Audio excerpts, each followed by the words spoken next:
Assalamualaikum warahmatullahi wabarakatuh. Perkenalkan, kami dari kelompok 4. Saya Salsabil Salma Junaidi dan teman saya Devas Fadlil Nistelroy akan mempresentasikan Indonesia negara kebangsaan yang berketuhanan yang Maha Esa. Pertama, kita akan membahas tentang pengertian negara, fungsi negara, dan unsur-unsur negara. Negara adalah suatu organisasi yang berada dalam suatu wilayah tertentu yang di dalamnya terdapat rakyat dan pemerintahan yang sah. Jumlah negara di dunia ini kurang lebih ada 195 negara. Masing-masing negara memiliki bentuk pemerintahannya sendiri, mulai dari kerajaan hingga republik. Selanjutnya ada fungsi negara. Fungsi negara secara umum ada 4, yakni melaksanakan penertiban, fungsi kemakmuran dan kesejahteraan, fungsi keamanan dan pertahanan, dan fungsi keadilan. Yang terakhir ada unsur-unsur negara. Unsur-unsur dasar negara diantaranya sebagai berikut: ada rakyat, wilayah, pemerintahan yang berdaulat, dan pengakuan dari negara lain. Bab selanjutnya ada hubungan negara dan agama. Hubungan antara agama menjadi wacana aktual dan dinamis dalam setiap fase perkembangan peradaban baik di dunia barat maupun di dunia timur. Hasil kajian ini menunjukkan bahwa secara historis normatif, Nabi Shallallahu Alaihi Wasallam telah merumuskan negara Madinah berdasarkan piagam Madinah yang spiritnya berdasarkan nas Al-Quran, bukan negara Islam yang berdasarkan pada Al-Quran secara literal.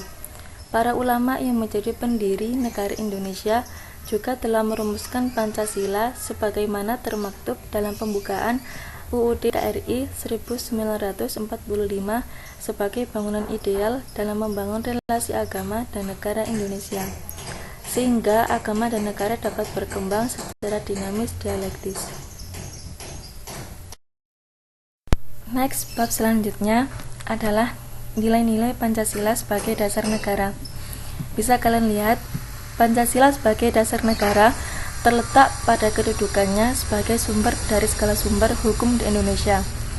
Pembukaan UUD 1945 yang memuat nilai-nilai Pancasila mengandung 4 pokok pikiran. Keempat pokok pikiran itu merupakan penjabaran dari sila-sila Pancasila sebagai berikut. Pokok pikiran pertama menyebutkan bahwa negara Indonesia adalah negara persatuan. Pokok pikiran kedua menyebutkan bahwa negara hendak mewujudkan suatu keadilan sosial bagi seluruh rakyat Indonesia. Pokok pikiran ketiga menyebutkan bahwa negara berkedaulatan rakyat berdasarkan atas kerakyatan dan permusyawaratan perwakilan. Pokok pikiran keempat menyebutkan bahwa negara berdasarkan atas ketuhanan yang Maha Esa menurut dasar kemanusiaan yang adil dan beradab.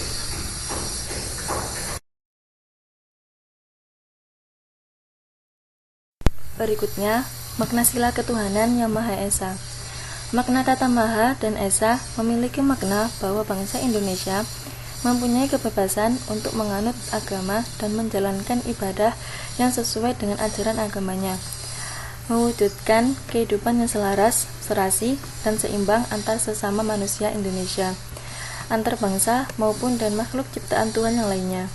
Sila pertama Pancasila membahas sifat-sifat luhur atau mulia yang harus dimiliki segenap bangsa Indonesia. Sila pertama Pancasila menganjurkan pemeluk agama masing-masing untuk menaati norma-norma kehidupan beragama yang dianutnya. Next, sumber hukum sila ketuhanan yang Maha Esa. Negara hukum Pancasila mengandung 5 asas, yaitu asas ketuhanan yang Maha Esa.